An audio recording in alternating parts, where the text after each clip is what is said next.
Desde esta terraza, todavía veo a lo lejos las luces de la torre que levantamos juntos. Marco siempre creyó que el alma de nuestra empresa era su imagen pública. Que yo era solo la mano de obra silenciosa que trabajaba en la sombra, arreglando lo que nadie veía. El día que firmó mi despido, sin atreverse a mirarme a los ojos, cometió el único error que un arquitecto no puede permitirse jamás. Olvidó dónde estaban los verdaderos muros de carga. Pensó que mi silencio al salir por la puerta aquella mañana era de derrota. No entendió que no estaba huyendo. Simplemente me estaba apartando a un lado. Porque yo sabía, mejor que nadie, que sin mis cimientos, todo aquel palacio de cristal estaba a punto de venirse abajo. Antes de continuar, si lo desea, suscríbase al canal y dígame suavemente en los comentarios desde donde está escuchando esta historia, me alegrará mucho saberlo. Tengo 58 años. Desde la ventana de mi despacho, en la planta más alta de este edificio de cristal, a veces miro hacia la ciudad. Hoy soy la consejera delegada de Auratech Soluciones. Suena importante, ¿verdad? Pero para llegar aquí, primero tuvieron que quitármelo todo. Y quien me lo quitó fue mi propio marido. La memoria es algo curioso. Hay días en que no dice nada. Y otros en los que un simple reflejo te lleva de vuelta a una mañana de martes que lo cambió todo. A la mañana en la que él me despidió. Mi mente me ha llevado de nuevo a aquella sala de juntas. Siempre fue un espacio frío, incluso en verano. Mucho cristal, madera oscura, y un silencio pesado, casi protocolario. Pero aquel día, el frío era diferente. Se sentía por dentro, en los huesos. Marco estaba de pie, al frente de la gran mesa. Mi marido. Llevaba ese traje de Lardini que usaba en las ocasiones importantes. Su voz, sin embargo, no era la suya. Sonaba extraña. Distante. Como la voz de un actor leyendo un guión. Y leyó. Leyó un comunicado que alguien, un abogado seguramente, había escrito para él.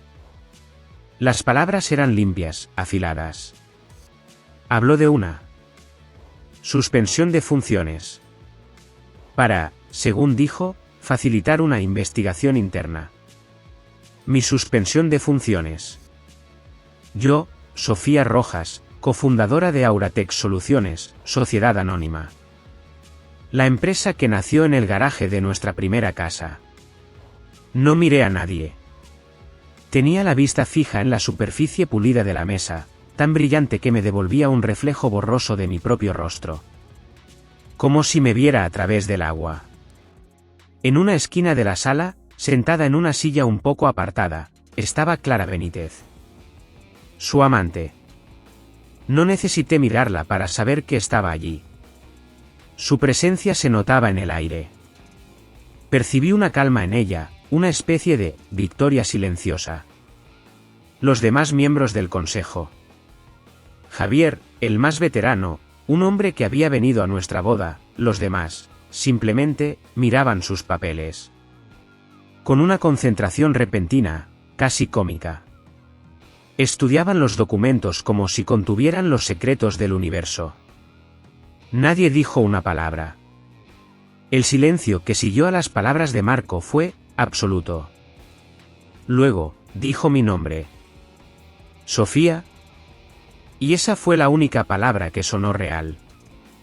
La única que de verdad me atravesó. No hubo una escena. No hubo gritos, ni portazos. Dos hombres de seguridad, a quienes yo misma había entrevistado y contratado hacía años, se acercaron a mi silla. Con mucha educación, me pidieron que los acompañara. Y yo, simplemente, me levanté. Cogí mi bolso. Mi ordenador portátil se quedó sobre la mesa. Dentro de él estaban los planos, los códigos, las noches sin dormir, una vida entera de trabajo. El camino desde la sala de juntas hasta el ascensor fue el más largo de mi vida. Pasé por delante de las mesas de mi equipo. De Benjamín, mi ingeniero jefe, un chico brillante que recluté directamente de la Politécnica. Pasé por delante de Alejandro. Nadie levantó la vista del teclado.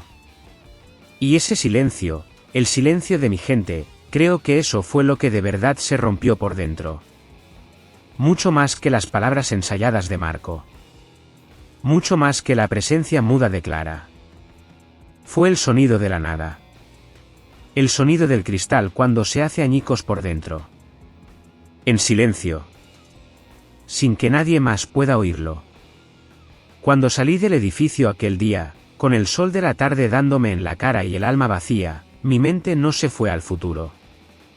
No pensé en abogados, ni en cuentas bancarias, ni en qué iba a cenar esa noche.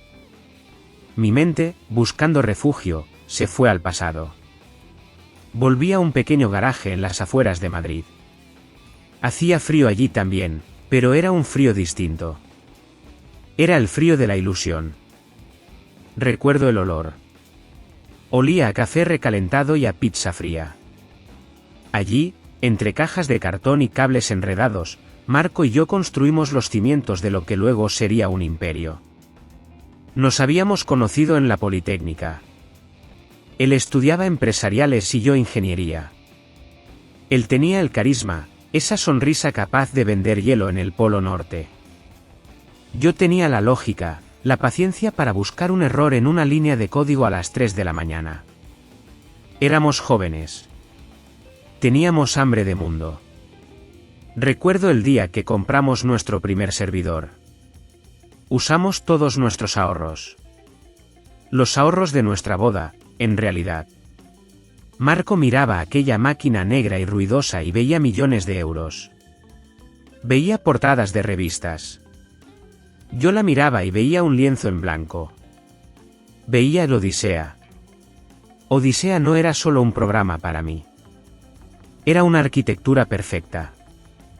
Era la solución para optimizar la energía de ciudades enteras. Mientras Marco ensayaba discursos frente al espejo. Del baño, yo pasaba las noches tecleando, construyendo puentes invisibles entre datos y resultados. Él era la voz. Yo era el cerebro. En aquel entonces, pensaba que éramos la pareja perfecta. Como dos piezas de un reloj suizo que no pueden funcionar la una sin la otra. Hubo un momento decisivo. Lo recuerdo con una claridad que ahora duele. Fue nuestra reunión con Arturo Balbuena. Arturo era un inversor de la vieja escuela, un hombre de Bilbao con fama de duro, de los que no se impresionan con trajes caros ni presentaciones de colores. Necesitábamos su capital para crecer. Sin él, Auratec moriría antes de nacer. Marco estuvo brillante. Habló del futuro, de la revolución energética, de cambiar el mundo. Se movía por la sala con una elegancia natural. Pero Arturo permanecía en silencio, con los brazos cruzados, mirándolo con escepticismo. Cuando Marco terminó, Arturo se ajustó las gafas y miró hacia mí. Yo estaba sentada en un rincón, con mi cuaderno de notas. Me hizo 3 preguntas. 3 preguntas técnicas, secas, directas al corazón del algoritmo. Marco abrió la boca para responder con alguna generalidad, pero se detuvo. No sabía la respuesta. Yo sí. Respondí con calma. Expliqué la escalabilidad, la seguridad de los datos, la eficiencia del núcleo. No usé palabras bonitas. Usé la verdad de la ingeniería. Arturo asintió lentamente. Sacó su chequera y la puso sobre la mesa. Esa noche, celebramos con una botella de vino barato en nuestro pequeño piso de alquiler. Estábamos eufóricos. Nos abrazamos, saltamos, reímos hasta que nos dolió el estómago. Pero hubo un instante. Un pequeño instante. Marco me sirvió una copa, me miró a los ojos y soltó una risa corta. Me dijo: hay que ver, Sofía. Hoy me has hecho parecer un simple vendedor de enciclopedias. Lo dijo con una sonrisa. Parecía una broma. Yo me reí con él, le quité importancia, Le dije que sin su presentación nunca habríamos entrado en ese despacho. Pero ahora, mientras camino sola por las calles de Madrid, esa frase resuena en mi cabeza con un eco distinto. No era una broma. Era una advertencia. Era la primera grieta en la pared. La primera señal de que, para Marco, el brillo del escenario importaba más que la solidez de los cimientos. Y yo, en mi ingenuidad, en mi amor ciego por la obra que estábamos construyendo, decidí no verla. Yo amaba resolver problemas los sábados por la noche. Él amaba verse en las páginas color salmón del diario Expansión.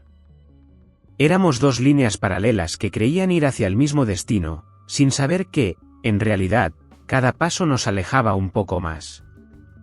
Si tuviera que señalar el momento exacto en que el suelo empezó a temblar bajo mis pies, diría que fue hace un año.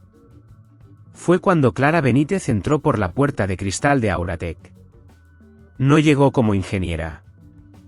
Tampoco como financiera. Su título era algo moderno y difuso, algo así como directora de estrategia de marca. Desde el principio, ella y yo fuimos como el agua y el aceite.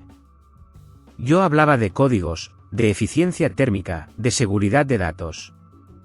Ella hablaba de narrativas, de impacto visual, de ser disruptivos en redes sociales. Para mí, una estructura sólida era lo único que importaba.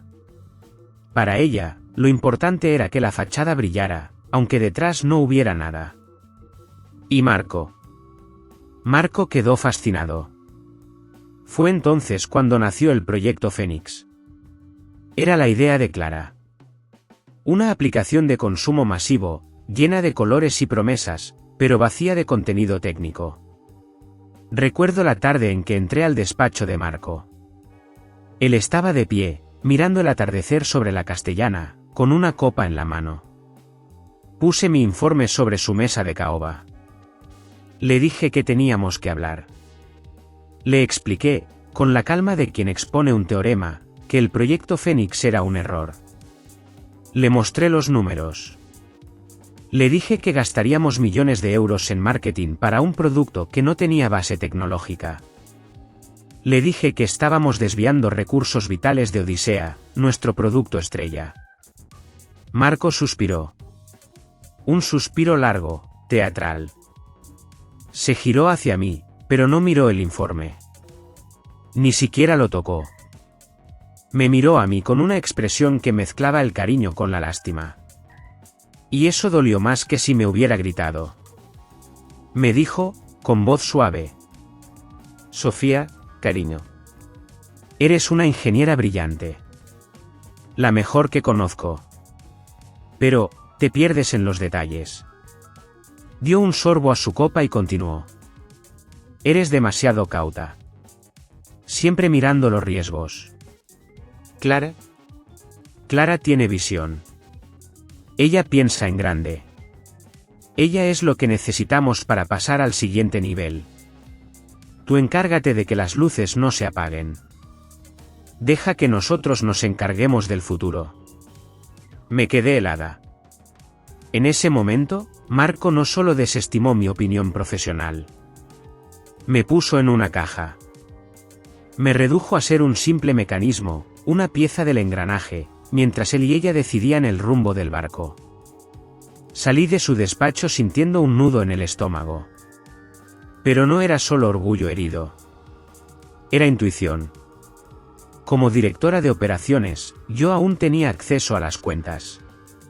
Y empecé a mirar. No buscaba nada en concreto al principio. Solo quería entender cómo iban a financiar aquella locura.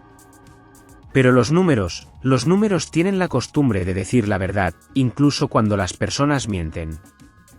Empecé a ver gastos extraños.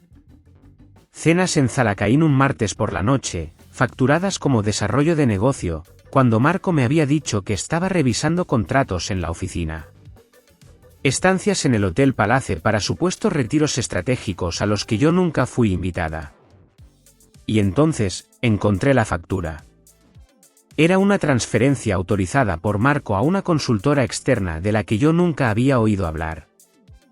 Se llamaba Innovaciones BV. El concepto era vago.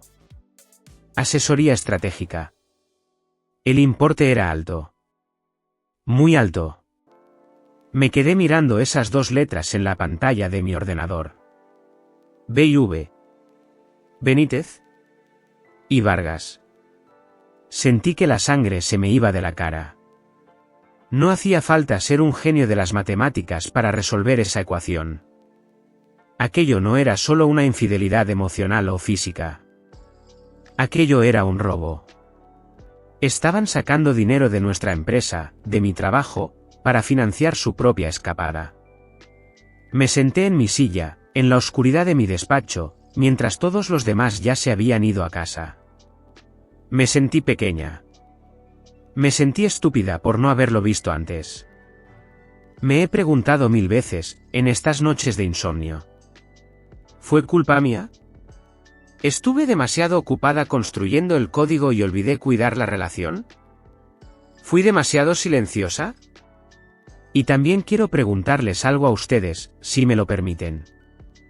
¿Alguna vez han sentido que la persona con la que comparten su vida, de repente, empieza a hablar un idioma que ustedes ya no entienden? ¿Han sentido alguna vez que duermen al lado de un extraño? Me gustaría mucho leer sus historias en los comentarios. A veces, saber que no estamos solos en este sentimiento, es el único consuelo que nos queda. En menos de una hora, yo ya no existía. Fue así de rápido. Fue así de clínico. Salí del edificio y mi vida digital se apagó. Mi correo electrónico de empresa, ese que había usado cada día durante 15 años, fue desactivado. Mi tarjeta de acceso, la que llevaba en el bolso como una extensión de mi mano, se convirtió en un simple trozo de plástico blanco, inútil. 15 años de trabajo. Mis planos. Mis códigos. Mis archivos personales. Todo se quedó encerrado en unos servidores a los que ya no tenía llave. Me sentí como si me hubieran amputado una parte de mí misma. Caminé por la calle Serrano. El sol brillaba, la gente caminaba con sus bolsas de compras, los taxis pasaban, y yo me sentía mareada. Necesitaba un café. Necesitaba sentarme. Necesitaba pensar. Entré en una sucursal bancaria. Fui al cajero automático. Metí mi tarjeta personal. La de la cuenta conjunta. Tecleé mi número secreto, ese que Marco y yo compartíamos desde hacía 2 décadas. La pantalla parpadeó un segundo. Y luego, aparecieron 2 palabras en letras rojas que se me quedaron grabadas en la retina. Fondos insuficientes. Lo intenté de nuevo. Me temblaban los dedos. Nada. Marco no solo me había echado de la empresa. Había vaciado nuestra cuenta. Se había llevado cada céntimo. Me quedé allí, parada en medio de la acera, rodeada de desconocidos. Me busqué en los bolsillos y solo encontré un par de monedas y un pañuelo de papel. De repente, ya no era la cofundadora de una tecnológica. Era una mujer de 58 años, sola, sin dinero, y con mucha sed. Aún tenía las llaves del coche en el bolso. Conduje hasta casa. Hasta La Moraleja. Solo quería mi cama. Solo quería cerrar los ojos y despertar de esta pesadilla. Pero al llegar a la gran verja de entrada, vi a un hombre de seguridad. No era el guarda de siempre. Era un hombre joven, con uniforme oscuro y cara de pocos amigos. Frené. Bajé la ventanilla. «Voy a entrar en mi casa», dije. Mi voz sonaba débil. El hombre ni siquiera me miró a los ojos. Miró una lista que tenía en la mano y dijo, con una voz monótona: «Lo siento, señora. Tengo órdenes estrictas. No se permite el acceso a la señora Sofía Rojas en esta propiedad». «¿Propiedad?», pregunté, sintiendo que las lágrimas empezaban a quemarme. «Es mi casa. Yo elegí las cortinas de esa casa. Yo planté los rosales del jardín con mis propias manos. Es propiedad privada, señora, repitió él, como un robot. Por favor, dé la vuelta. Tuve que dar la vuelta. No tuve más remedio que ir a ver a Teresa. Teresa no es solo mi abogada, es mi amiga desde los tiempos de la universidad. Fue la única puerta que se me abrió aquella tarde. Me senté en su despacho, con una taza de té que me temblaba en las manos, mientras ella leía los documentos que Marco había presentado. Vi cómo la cara de Teresa se endurecía. Suspiró y se quitó las gafas. Sofía, me dijo, y su tono era suave, lleno de pena. Lo siento mucho. El acuerdo prematrimonial, legalmente, él lo ha blindado todo. Si te despiden por causa justificada, pierdes las acciones. Y él ha construido un relato perfecto sobre tu supuesta mala gestión. Pero es mentira, susurré. Tú sabes que es mentira. Lo sé, dijo ella. Pero en un tribunal, lo que importa es lo que se puede probar. Y él lleva meses preparando esto. Ha sido meticuloso. Salí de allí cuando ya había anochecido. Esa noche, en una habitación de hotel barata que Teresa pagó por mí, esperé a que sonara mi teléfono. Esperé a que alguien llamara. Nadie llamó. Mi teléfono, que solía sonar cada 5 minutos con mensajes de trabajo, correos, llamadas de amigos, estaba mudo. Nadie del consejo me llamó. Ni los amigos con los que cenábamos los viernes. Ni los colegas a los que había ayudado tantas veces. Todos habían leído el comunicado de prensa. Todos habían escuchado la versión de Marco. Y todos, sin excepción, habían decidido creerle al ganador. Me tumbé en la cama, mirando el techo desconchado. No lloré más. Ya no me quedaban lágrimas. Solo sentía un frío inmenso. El frío de saber que, en el mundo que habíamos construido, la verdad no importaba. Solo importaba quién contaba mejor la mentira. Y yo había sido borrada. Llevaba 3 días en aquel apartamento alquilado. Era un bajo interior, con poca luz y mucho ruido. Las cajas de la mudanza seguían cerradas, apiladas contra la pared como monumentos a mi fracaso. No tenía fuerzas para abrirlas. Me pasaba las horas sentada en el sofá, mirando el polvo bailar en los escasos rayos de sol que entraban por la ventana. Me sentía como un mueble viejo que alguien ha dejado en un trastero, esperando a ser olvidado. La sensación de derrota era física. Pesaba en los hombros. Pesaba en el pecho. Entonces, mi teléfono vibró sobre la mesa. No era una llamada. Era un mensaje a través de una aplicación segura, de esas que borran el rastro a los pocos minutos. Miré la pantalla sin mucho interés. El nombre del remitente hizo que me enderezara en el sofá, Benjamín Cruz. Mi leal Benjamín. El mensaje era breve, apenas 2 líneas. No han implementado los parches de seguridad en Odisea 2.0. El sistema tiene agujeros. Ten cuidado, Sofía. Leí aquellas palabras 2 veces. 3 veces. Aquello no era solo un aviso de un amigo preocupado. Era la confirmación de algo mucho peor. Marco no solo me había robado mi puesto. Marco, en su prisa por lanzar su brillante proyecto Fénix, estaba dejando la puerta trasera de nuestra casa abierta de par en par. Estaba poniendo en riesgo a todos nuestros clientes. Sentí una punzada de rabia. No por mí, sino por el trabajo. Por la integridad de lo que habíamos construido. El teléfono volvió a sonar. Esta vez era una llamada. Miré la pantalla. Un número desconocido. El prefijo era 944. Bilbao. Dudé. No quería hablar con periodistas.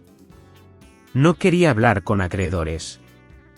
Pero algo, quizás la inercia de la adrenalina que me había provocado el mensaje de Benjamín, me hizo deslizar el dedo. ¿Diga? Mi voz sonaba ronca por el desuso. ¿Señora Rojas? Soy Arturo Balbuena. Su voz era inconfundible. Grave. Seca. Como la piedra antigua del norte. Arturo, el inversor que nos había dado nuestra primera oportunidad. El hombre que había permanecido en silencio durante mi despido. Señor Balbuena, dije, sintiendo que me faltaba el aire. Si llama para explicarme por qué no. Me cortó con suavidad, pero con firmeza. No llamo para dar explicaciones, Sofía. Llamo porque acabo de colgar con su marido. Hizo una pausa. Pude oír el sonido de un mechero al otro lado de la línea. Arturo siempre fumaba cuando pensaba. Marco ha intentado venderme el proyecto Fénix esta misma mañana, continuó. Me ha enseñado muchas diapositivas bonitas. Muchos gráficos de colores. Pero le dije lo mismo que le digo a todos, enséñame los números reales. Los inversores parecen estar encantados, dije yo, con amargura. Los necios están encantados, respondió Arturo. Yo llevo 40 años en esto. Sé diferenciar un negocio de una estafa. El ritmo de gasto se ha triplicado desde que usted se fue. Y ese proyecto Fénix, huele a humo, Sofía. Huele a vapor. ¿Por qué me llama a mí, Arturo? Pregunté. Ya no soy nadie en la empresa. Porque yo invertí en sus algoritmos, señora Rojas. No en la sonrisa de su marido. Marco es un encantador de serpientes, pero usted es quien sabe cómo funciona la flauta. Hubo un silencio largo. Luego, soltó la propuesta. Tengo derecho a una auditoría independiente. Como socio principal, puedo exigir acceso a los datos brutos. Pero no sé dónde mirar. No sé qué buscar. Usted sí. Me está pidiendo que encuentre el arma del crimen, susurré. Le estoy ofreciendo acceso, corrigió él. Como consultora externa. Le enviaré las claves de un servidor seguro. Revise cada factura. Cada línea de código. Encuentre la verdad. No puedo prometerle que recuperará su silla, Sofía. Pero la verdad siempre está en los números. Colgó. La habitación ya estaba a oscuras. Solo entraba la luz anaranjada de las farolas de la calle. Me levanté del sofá. Fui a la cocina y me preparé un café solo, muy cargado. Luego, busqué mi portátil entre las cajas. Cuando la pantalla se iluminó, iluminando mi cara en la penumbra, sentí algo extraño. El nudo en mi estómago seguía allí, pero había cambiado. Ya no era miedo. Ya no era pena. Era una llama fría y constante. Dejé de ser la esposa abandonada. Volví a ser la ingeniera. Y tenía trabajo que hacer. Mi pequeño apartamento dejó de ser una casa. Se convirtió en mi centro de operaciones. Durante 3 días y 3 noches, la mesa del comedor se llenó de tazas de café frío. La luz azul de la pantalla era mi único sol. Por primera vez en meses, dejé de sentirme como una víctima. Dejé de ser la mujer abandonada que lloraba en el sofá. Volví a ser lo que siempre fui. Una ingeniera resolviendo un problema. Me puse las gafas de lectura y entré en el servidor que Arturo me había facilitado. No entré con rabia. La rabia nubla la vista. Entré con la frialdad de un cirujano que tiene que extirpar un tumor, sabiendo que el paciente es alguien a quien ama. Empecé por lo más evidente. Las facturas de esa consultora externa. Innovaciones BV. Al ver los documentos, solté una risa seca, sin alegría. Era casi insultante. ¿Benítez? Y Vargas. Marco siempre creyó que era más listo que los demás, pero su arrogancia fue su error de cálculo. Un buen ingeniero sabe que los detalles importan. Él, en su vanidad, Había firmado su crimen con sus propias iniciales. Pero eso era solo la superficie. Bajé al sótano digital. Al código fuente del proyecto Fénix. Lo que encontré allí me dolió más que el dinero robado. No habían creado nada nuevo. Habían copiado bloques enteros de mi plataforma Odisea. Lo habían hecho de forma torpe, cortando y pegando sin entender la estructura profunda del sistema. Era como si hubieran intentado construir una discoteca llena de luces de neón sobre los cimientos de una central nuclear, ignorando las medidas de seguridad. Estaban construyendo una fachada de cartón piedra sobre los cimientos que yo había tardado años en levantar. No solo estaban robando. Estaban vandalizando nuestra propia casa. Estaban poniendo en riesgo todo por lo que habíamos trabajado. Pero faltaba la pieza final. El motivo real. Seguí el rastro de una transferencia inusual. 10 millones de euros. En los libros contables, aparecía como la adquisición estratégica de una pequeña empresa de datos.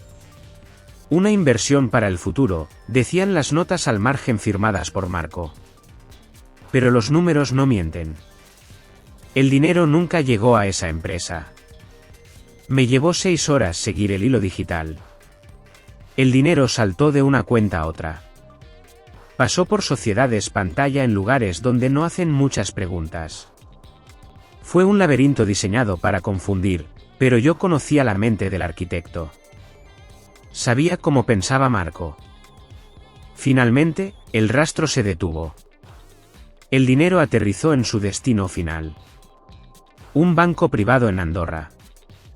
El nombre del titular de la cuenta brilló en mi pantalla con una claridad absoluta. Marco Vargas. Me recosté en la silla. El silencio de la madrugada me envolvió. Mis ojos ardían por el cansancio, pero mi mente estaba clara como el cristal. Aquello no era una estrategia de expansión. No era un error de gestión. Era un plan de fuga. Marco no quería dirigir la empresa hacia el futuro. Marco estaba saqueando la caja fuerte para desaparecer antes de que el barco se hundiera. El proyecto Fénix nunca fue un proyecto real. Era solo una cortina de humo para cubrir su salida. Cerré el ordenador suavemente. Ya no sentía rabia. Ya no sentía pena. Solo sentía la frialdad metálica de la certeza. Tenía el arma en mis manos. Ahora, solo faltaba apretar el gatillo. La reunión no fue en la sede de Auratec. Fue en el centro de Madrid, en las oficinas de un prestigioso bufete de abogados en el Paseo de la Castellana.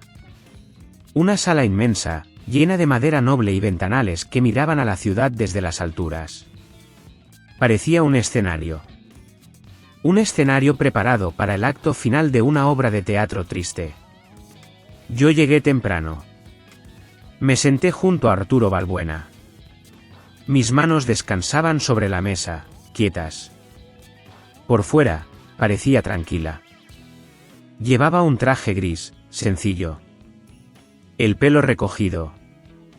Pero por dentro sentía un temblor antiguo. Esperamos. A las 10:05, la puerta se abrió. Entró Marco. Caminaba rápido, con esa energía nerviosa que siempre tenía cuando creía que iba a cerrar un trato importante. Detrás de él venía Clara, mirando el móvil.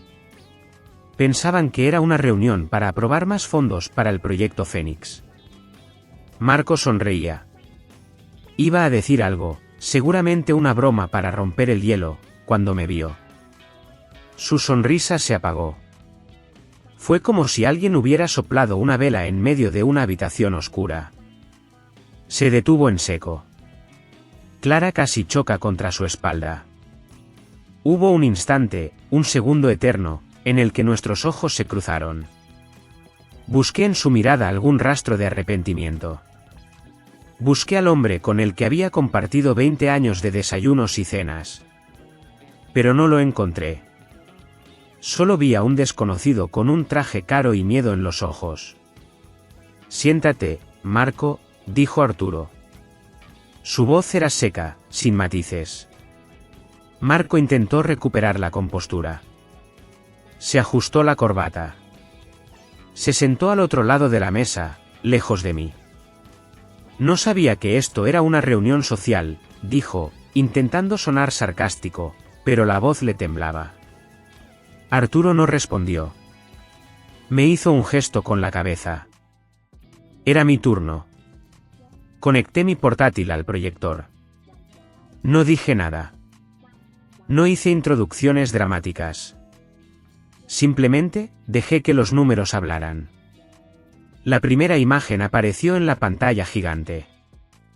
Los extractos bancarios de Innovaciones BV. Las transferencias mensuales. 5 millones de euros en total. Escuché cómo Clara contenía la respiración. Marco se puso pálido, casi gris. Estos son consultorías estratégicas, balbuceó Marco. Es confidencial.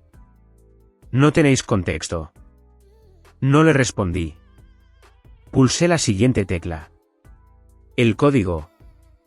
A la izquierda, el código original de Odisea, escrito por mí y mi equipo años atrás. A la derecha, el código del proyecto Fénix. Eran idénticos. Bloques enteros copiados palabra por palabra, error por error. Esto es propiedad intelectual de la empresa, dije. Fue la primera vez que hablé. Mi voz sonó tranquila, casi ajena a mí. Y la habéis estado usando para una aplicación vacía. Los miembros del consejo, esos hombres que semanas antes me habían dado la espalda, ahora miraban la pantalla con horror. Javier se aflojó el cuello de la camisa. Nadie se atrevía a mirar a Marco. Y entonces, proyecté la última diapositiva. La transferencia de 10 millones de euros. El rastro del dinero que salía de nuestras cuentas, pasaba por 3 paraísos fiscales y aterrizaba, suavemente, en una cuenta privada en Andorra. El nombre del titular estaba resaltado en amarillo. Marco Vargas. La sala se quedó en un silencio absoluto. Un silencio denso, pesado como el plomo. Marco se hundió en su silla. Ya no había excusas. Ya no había encanto ni carisma que pudiera tapar aquello. Estaba desnudo frente a la verdad. Arturo se puso de pie. Propongo una moción, dijo. La suspensión inmediata de Marco Vargas como consejero delegado y presidente, y el inicio de acciones legales. Y propongo el nombramiento de Sofía Rojas como consejera delegada interina. ¿Votos a favor? Todas las manos se levantaron. Incluso las de los amigos de Marco. Nadie dijo felicidades. No hubo aplausos. Cuando salí de aquella sala, mientras los abogados le entregaban las notificaciones a Marco, no sentí la euforia de la victoria. No sentí placer. Solo sentí un cansancio infinito. Me sentí como quien sobrevive a un naufragio y llega a la orilla, pero se da cuenta de que ha llegado sola. Recuerdo la sensación de vacío al bajar en el ascensor. He tenido que caminar sola por este sendero, cargando con el peso de la verdad. Si usted ha llegado hasta aquí escuchando mi voz, si ha sentido alguna vez ese cansancio del que hablo, le pido un pequeño favor. Escriba el número 1 en los comentarios de ahí abajo. Solo el número 1. Así sabré que, aunque el camino sea largo, todavía hay alguien caminando a mi lado. Su presencia es el ánimo que necesito para contarles el final de esta historia. Volver no fue como en las películas. No hubo música triunfal. No hubo confeti cayendo del techo. Y, desde luego, no hubo sensación de victoria. Cuando entré en la sede de Auratech aquella mañana de lunes, lo que sentí fue el peso inmenso de la responsabilidad. Los empleados me miraban al pasar. En sus ojos ya no veía el miedo de semanas atrás, pero tampoco veía alivio. Veía incertidumbre. Veía la pregunta muda que todos se hacían: ¿podrá ella arreglar este desastre? Subí a la planta ejecutiva. La puerta del despacho principal, el que había ocupado Marco y luego usurpado Clara, estaba cerrada. Entré. Lo primero que me golpeó fue el olor. Aún olía a ella. A ese perfume dulzón y caro que Clara usaba como si fuera una armadura. El despacho estaba lleno de revistas de moda apiladas sobre la mesa de reuniones, y había copas de champán a medio terminar en una esquina, restos de alguna celebración prematura. Me quedé parada en el centro de la habitación. Me sentí como una intrusa en mi propia casa. No me senté en el sillón de cuero. En lugar de eso, caminé hacia los ventanales. Giré la manivela y abrí las ventanas de par en par. Dejé que el aire de Madrid, con su olor a asfalto y a mañana fresca, entrara de golpe. Dejé que el viento se llevara el perfume, el encierro y las mentiras. Respiré hondo. Y entonces, me puse a trabajar. Convoqué una reunión general en el atrio del edificio. Quería verles las caras a todos. No quería correos electrónicos ni videoconferencias. Me subí a la pequeña tarima. No llevaba papeles. No tenía un discurso preparado. Buenos días, dije. Mi voz resonó un poco en el espacio abierto. Sé que han sido semanas difíciles. Sé que han escuchado rumores. Y sé que tienen miedo por sus empleos. Hice una pausa. Miré a las filas de atrás, donde estaban los becarios. Miré a los directores de área en la primera fila. No les voy a mentir, continué. La situación es crítica. La gestión anterior nos ha dejado heridos. Han vaciado nuestras reservas y han dañado nuestra reputación. Hubo un murmullo inquieto. Pero, alcé un poco la voz, los cimientos siguen aquí. Ustedes siguen aquí. Odisea, el producto que construimos con nuestras manos, sigue siendo el mejor del mercado. El camino va a ser duro. Tendremos que trabajar el doble para recuperar la mitad. Pero si están dispuestos a luchar, yo lucharé con ustedes. No hubo aplausos eufóricos. Solo asentimientos serios. Hombres y mujeres que se ajustaban las gafas y se preparaban para la batalla. Eso era todo lo que necesitaba. Esa misma tarde, empecé la purga. No fue agradable. Tuve que despedir a las personas que Marco había contratado por amiguismo, esos directores con sueldos astronómicos que no sabían diferenciar un servidor de una tostadora. Verles recoger sus cosas no me dio placer. Solo me dio la certeza de que estaba extirpando una infección. Pero el golpe más duro no vino de la gestión, sino de la técnica. Benjamín Cruz, mi ingeniero leal, entró en mi despacho a última hora de la tarde. Tenía ojeras profundas y la cara pálida. Cerró la puerta atrás de sí. Sofía, dijo, y su voz era un susurro asustado. Es peor de lo que pensábamos. Me puso su portátil delante. He revisado los registros del servidor. Marco dio la orden hace 6 meses de detener todas las actualizaciones de seguridad en Odisea. Decía que ralentizaban la integración con el proyecto Fénix. Sentí un frío helado en el estómago. ¿Qué estás diciendo, Benjamín? Estoy diciendo que llevamos medio año operando sin escudo, respondió él. Nuestros clientes, las eléctricas, los hospitales, sus sistemas están abiertos. Si alguien quisiera entrar, podría apagar las luces de media España con un solo clic. Me dejé caer en la silla. Aquello no era un robo. Aquello era negligencia criminal. Marco, en su obsesión por su juguete nuevo, había dejado la puerta de nuestra casa, y la de nuestros clientes, abierta a los lobos. ¿Tenemos el parche listo?, pregunté. Lo tengo, dijo Benjamín. Pero para instalarlo, tenemos que desconectar a los clientes. Tenemos que reiniciar sus sistemas. Y se van a dar cuenta. Miré el reloj. Eran las 8 de la tarde. Hazlo, dije. Prepara al equipo. Vamos a pasar la noche aquí. Y entonces, hice lo más difícil que he hecho en mi carrera profesional. Cogí el teléfono. Tenía que llamar personalmente a los consejeros delegados de nuestros 20 clientes más grandes. Tenía que llamarles a sus móviles personales, interrumpir sus cenas, sus momentos en familia, para decirles que habíamos fallado. La primera llamada fue al director de la red eléctrica del norte. Me temblaba la mano. Buenas noches, señor director. Soy Sofía Rojas. Siento mucho la hora. Le llamo porque hemos detectado una vulnerabilidad crítica debido a un fallo de la gestión anterior. Tragué saliva. Necesito su autorización para desconectar sus sistemas de control durante 2 horas esta madrugada. Es la única forma de garantizar su seguridad. Esperé los gritos. Esperé la ira. Pero al otro lado, hubo un silencio largo. Y luego, una voz cansada pero aliviada.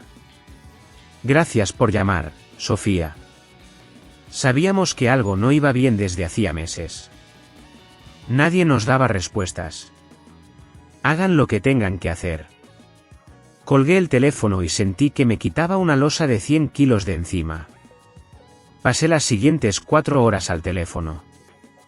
Humillándome. Pidiendo perdón. Explicando la verdad sin adornos. Y, para mi sorpresa, encontré respeto. Respeto por la verdad, aunque fuera dolorosa. A las 3 de la madrugada, Benjamín pulsó la tecla Enter.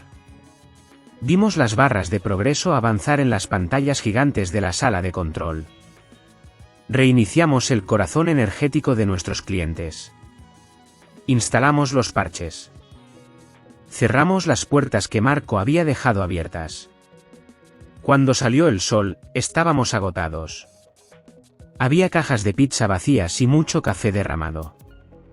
Pero el sistema era seguro. Estaba mirando el amanecer cuando mi teléfono personal sonó. Era Teresa, mi abogada. Sofía, dijo. Te llamo solo para que lo sepas antes de verlo en las noticias. Han detenido a Marco. La fiscalía ha actuado rápido con las pruebas que aportaste. Me quedé mirando el horizonte de Madrid, teñido de rosa y naranja. Esperé sentir algo. Pena. Alegría. Nostalgia. Pero no sentí nada. La imagen de Marco en una celda me parecía tan lejana, tan ajena a mi realidad de ahora, que era como si me hablaran de un personaje de una novela que leí hace mucho tiempo. Gracias, Teresa, dije. ¿Estás bien?, preguntó ella. Sí, respondí, y me di cuenta de que era verdad. Estoy trabajando. Colgué el teléfono y volví a entrar en la sala de control. Benjamín estaba dormido sobre el teclado. Le puse una mano en el hombro, suavemente. Despierta, Benjamín, le susurré. Ya es de día. Tenemos mucho que construir. El tiempo tiene una forma curiosa de pasar cuando estás reconstruyendo algo que se rompió en 1000 pedazos. Los días se hacen largos, llenos de decisiones y de polvo, pero los meses vuelan. Han pasado 6 meses desde aquella mañana en el bufete de abogados. 6 meses de trabajo silencioso. De llegar la primera y salir la última. De volver a ganarme la confianza de mi gente, no con discursos, sino con hechos. El lanzamiento de Odisea 2.0 fue un martes. No hubo fiesta. No alquilamos ningún teatro en la Gran Vía. No hubo canapés, ni champán, ni fotógrafos de prensa social. Fue una mañana tranquila. Estábamos todos en la oficina, con nuestras tazas de café, mirando los monitores. Cuando activamos la nueva versión, no hubo fuegos artificiales. Solo hubo un cambio suave en los gráficos de rendimiento. Una línea verde que empezaba a subir, estable y segura. A las 2 horas, recibí un correo electrónico. Era del director de operaciones de nuestro cliente más antiguo, una empresa de aguas. El mensaje era muy corto. Solo decía: funciona perfecto. Gracias, Sofía. Leí esas 4 palabras y sentí un nudo en la garganta. No era el nudo de la angustia. Era alivio. Era la satisfacción tranquila de saber que la casa ya no se iba a caer. Para mí, ese correo valía más que todas las portadas de revistas que Marcos solía colgar en las paredes. También le vi una última vez. Fue hace 2 semanas. Nos reunimos en un despacho neutral para firmar los papeles del divorcio. Cuando entró, casi no le reconocí. Siempre había sido un hombre que ocupaba mucho espacio, que llenaba la habitación con su voz y su energía. Pero el hombre que se sentó frente a mí parecía encogido. Llevaba una camisa blanca sin corbata, y tenía el pelo más gris de lo que recordaba. No me miró a los ojos. Mantenía la vista fija en los documentos, pasando las páginas con dedos nerviosos. La firma fue rápida. El sonido de la pluma rasgando el papel fue lo único que se escuchó en la sala. Él firmó. Yo firmé. Y así, en silencio, 20 años de vida en común se disolvieron legalmente. Cuando se levantó para irse, se detuvo un momento en la puerta. Pensé que iba a decir algo. Quizás una disculpa. Quizás un reproche. Pero no dijo nada. Simplemente bajó la cabeza y salió. Yo me quedé allí sentada unos minutos más, escuchando el zumbido del aire acondicionado. No sentí odio. Ni siquiera lástima. Solo sentí que estaba cerrando un libro muy largo que ya no tenía nada más que enseñarme. Esa misma semana, puse a la venta la casa de La Moraleja. Volví allí una última tarde para recoger algunas cosas personales que había dejado atrás. Caminé por las habitaciones vacías. Mis pasos resonaban en el suelo de mármol. Era una casa preciosa, sí. Grande. Impresionante. Pero mientras caminaba por el salón, me di cuenta de que nunca había sido realmente mía. Era el escenario de Marco. Era el decorado de la vida que él quería que los demás vieran.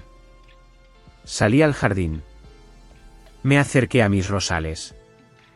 Estaban un poco descuidados, pero seguían vivos. Habían sobrevivido al invierno. Acaricié uno de los pétalos.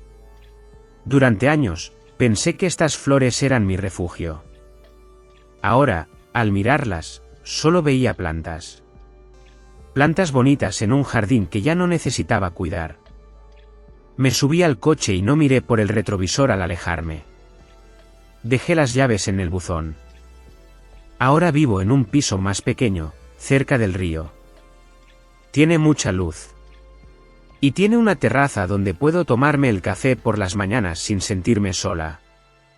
Pero hubo un momento, hace un par de noches, que creo que fue el verdadero final de esta historia para mí. Era tarde en la oficina. Casi todos se habían ido. Pasé por la zona de desarrollo y vi a Alejandro, uno de los ingenieros más jóvenes. Estaba frente a su pantalla, con la cabeza entre las manos, totalmente atascado. Me acerqué. ¿Problemas?, le pregunté. Él dio un salto. Oh, señora Rojas. No la había visto. Sí, es este módulo de transmisión de datos. No consigo que sea estable. Llevo 2 días con esto. Arrastré una silla y me senté a su lado. A ver, dije. Déjame ver la arquitectura. Empezamos a mirar el código juntos. Al principio, él estaba nervioso. Pero poco a poco, se relajó. Le fui guiando. No le di la solución, sino que le hice las preguntas correctas para que él mismo la encontrara. Le enseñé a mirar no solo el ladrillo, sino todo el edificio. Pasaron 10 minutos. De repente, Alejandro se detuvo. Sus ojos se iluminaron. «Claro», exclamó. «Es el flujo de entrada. Si lo redirigimos por aquí». Empezó a teclear frenéticamente. El error desapareció. El sistema funcionó. Se giró hacia mí con una sonrisa enorme, de oreja a oreja. Gracias, jefa, dijo. Es usted una genio. Le sonreí de vuelta. Y en esa sonrisa, en ese momento pequeño y cotidiano bajo la luz fluorescente de la oficina, sentí algo que no había sentido en años. Me sentí yo misma. No la esposa de. No la víctima de. No la ejecutiva fría. Era Sofía. La arquitecta. La que construye cosas que funcionan. Y supe, en ese instante, que por fin estaba en casa. Aquí estoy de nuevo. Sentada en mi sillón favorito, con una taza de café caliente entre las manos. Desde mi terraza, Madrid se extiende bajo mis pies como un mapa de luces y sombras. El sol de la tarde tiñe los tejados de Chamberí de un color dorado, casi naranja. Es una luz tranquila. Una luz que no pide nada. A lo lejos, muy a lo lejos, veo las 4 torres del distrito financiero. Desde aquí, el edificio de Auratec parece pequeño. Apenas un dedo de cristal apuntando al cielo. Durante mucho tiempo, no podía mirar hacia allí sin sentir dolor. Sin sentir que me faltaba el aire. Pero hoy, lo miro y solo veo un edificio. Veo una estructura sólida que sigue en pie, cumpliendo su función. A veces me pregunto si la gente en la oficina todavía habla de lo que pasó. Si los nuevos empleados saben quién era Marco, o quién era Clara. Probablemente no. Las historias de oficina, incluso las más dramáticas, tienen una vida corta. El tiempo pasa, llegan nuevos proyectos, y el pasado se convierte en polvo. Y eso está bien. Eso es lo natural. Mucha gente, cuando conoce mi historia, me dice que he ganado. Me dicen que la justicia ha triunfado. Pero yo, en la soledad de mi salón, pienso en esa palabra.